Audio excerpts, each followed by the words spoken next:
Welcome back, friends, to TV5 News at 9. It is time now for our favorite segment, Legally Speaking, with Attorney Carol Thomas. Thank you so much for joining us. How are you, Attorney Thomas?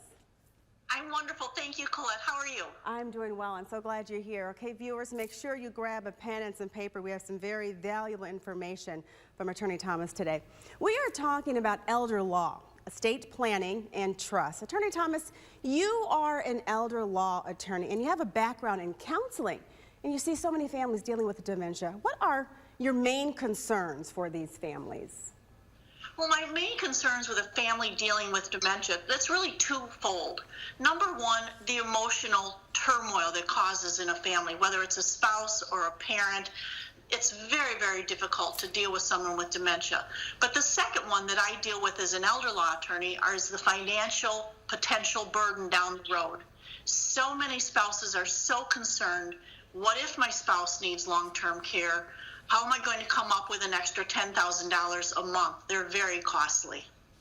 Now, Attorney Thomas, what can be done for caregivers of loved ones dealing with dementia? Well, I think what needs to be done, first of all, is just a lot of emotional support. Yes.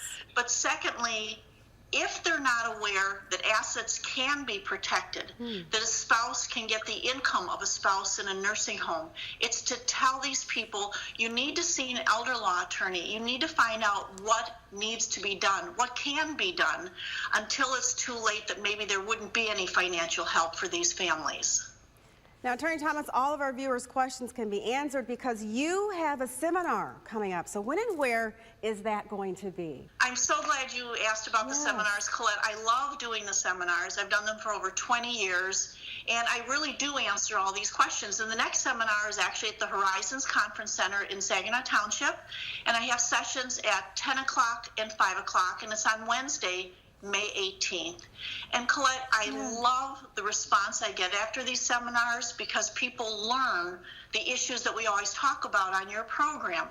How do I protect my assets if my spouse needs nursing home care? Do I need a will? Do I need a trust? I discuss all of these issues and just love doing the seminars. Attorney Thomas, what are some of the things that some of those attendees are saying after they come to one of your seminars? I know we hear so much good response from the viewers out there. Tell us about that, what they're saying. Well, actually, Colette, I got a great response last week from a client. He came in because he had come to my seminar, and he said, you know, I dragged my feet for years. Finally, my wife made me go to your seminar, and I loved it. And he said, you know, Carol, I was thinking about it. If you didn't do these seminars, where would people get this information? There really isn't anywhere else, Colette, for people to find out, what are my options? What do I need to do now? What if my spouse has a stroke? And I really had never thought about that myself, but he pointed out, this is the only way that people can find this information. It's nothing that you can Google. You're not going to find this on the internet. What else would you like to tell viewers as we close out here about how important it is to get this information early? Do not wait. Do not procrastinate. I just encourage people, if they've ever thought about coming to a seminar, come now. Yes. It's enjoyable. It only takes about 45 minutes, and then I answer a few questions and answers. The refreshments are very good by the Horizon Center. But come, and you won't be disappointed. There's so much to learn, and I love teaching the community. Colette, I actually do this as a community service so that people can learn what are their choices. Wow, this is so awesome. Thank you, Attorney Thomas, for such valuable information today. We appreciate you calling in. Thank you. Of course, you're welcome. And thank you again at home. If you want more information, just head on over to the hot link section. That's at WNEM.com.